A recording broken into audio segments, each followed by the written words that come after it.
Hope you enjoyed H Watches. This is Sullivan Adams. I'll give you my latest review of Dragon Ball Super Episode 35. Alright, it's been a week since we got postponed for a week. They decided to postpone the episode, give it an extra week longer. Oh, so much craziness happened around the last couple episodes. We get the big reveal that Frost is a dirty liar. He used a illegal weapon in this tournament again, and that's how he's winning most of his matches. So it's pretty interesting. One of the things I really enjoyed was that Vegeta really kicked that. He just nailed Frost. He didn't just beat him. He like knocked him out, out of the ring, with just one punch. Just one punch. Who does that remind you of? Anyway, one punch. It's pretty interesting. You know, like like Vegeta. I mean, they like Vegeta. He doesn't want to have to fight. But this guy, he cheated, brought a weapon into, and seeing Frost being, how full of himself he was.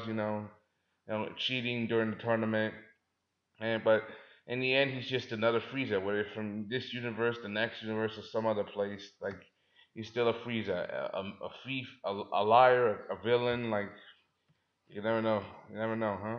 You know, like knocking him out of the ring, like so many things happened in this episode. There was a lot of things. For example, Beerus was trying to keep Goku away from Monaka. Apparently, Monaka has some in power. Like apparently, if when he's meditating and anything happens while he's meditating, like interrupts him, anything around him is completely destroyed. Like he once blew up a planet.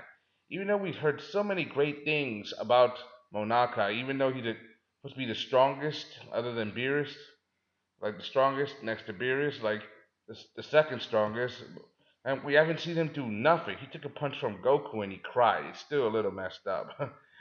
But then again, cartoon anime TV shows don't always make any sense.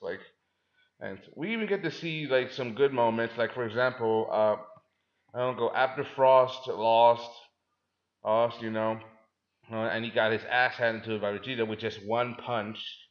That's after he tries to steal like Champa's cube. Apparently, saying that if I had that cube, not Champa, not the Galactic Patrol would be able to stop him. Basically, he's trying to steal something and make his way off without people noticing. But Vados notice him, and so does Heat. We even get to learn a little bit about Heat's character, that he's a hitman. I mean, we don't know much about him, just that he's from Universe 6, he's one of the fighters. But if this guy is a hitman, that means he's probably taken out a lot of strong people. I mean, huh, people like if he's a hitman, so and Frost even knew about him, like so. I mean, Frost is a criminal. That means at some point, he would have gone after him because of all the crimes and stuff that he did.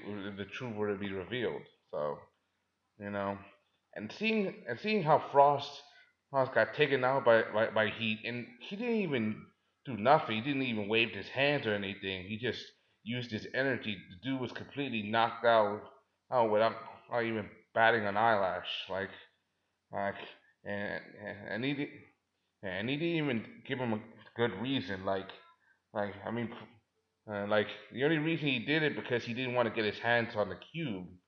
Apparently, it's part of his deal for being one of the warriors representing the tournament with his Universe 6 weapon. I mean, it was Vados who picked the fighters, although she picked Frost, which was not a bad, which was a terrible choice.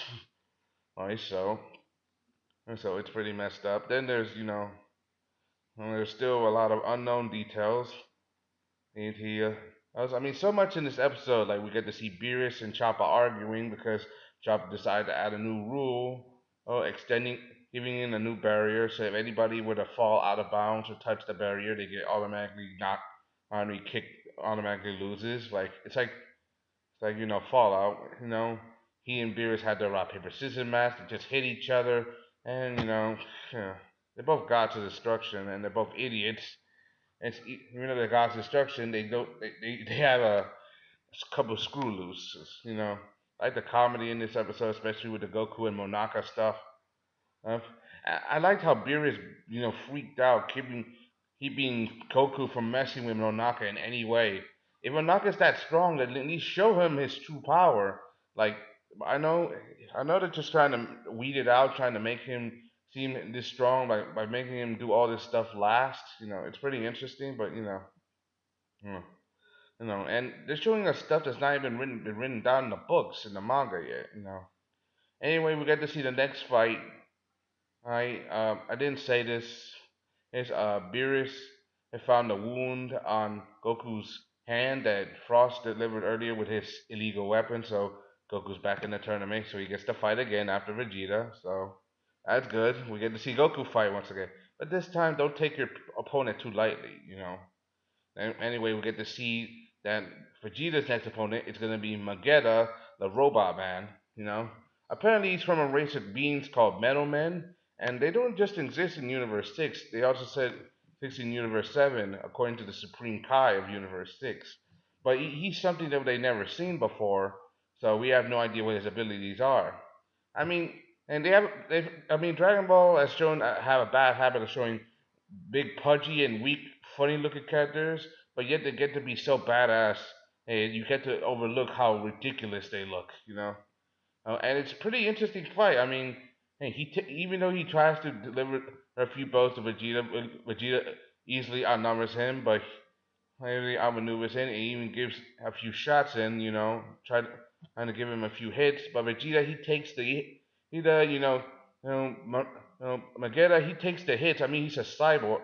He's basically a machine on the inside. Even though I think he's a living machine because his skin is made of metal, but this dude like spews out and spits lava and eats it, like basically like, and like that's kind of a specialty weapon. And he's matching wits for Vegeta, not just in his regular form, but in his Super Saiyan form. It's like the more and more you hit him, the more he tries to come back at you, and he uses heat as a weapon.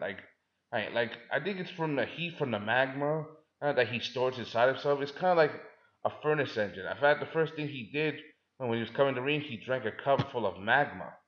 Uh, and even though he used magma, the Beerus tried to call it as a legal weapon, but he calls it magma spit. Like, if it's spit, then it's a part of his body and that he's spewing out stuff, but the dude swallowed a whole bunch of it, so does he eat magma or what is he? Because he's an unknown. We had no idea what his capabilities are, but then again we got to see be characters like Butamo, who took Goku's hits, so Goku used his size to his advantage and knocked him out of bounds, and then we got Magetta, who's definitely he definitely he looks better. He fights a lot better than he seems. And then there's finally Monaka, who hasn't fought yet, but still he's been shown as his seeming character. Yet he's like totally ridiculous, like ridiculous. I can't wait to see what happens. I mean, the next episode. It's gonna be very, very interesting. And what do you think?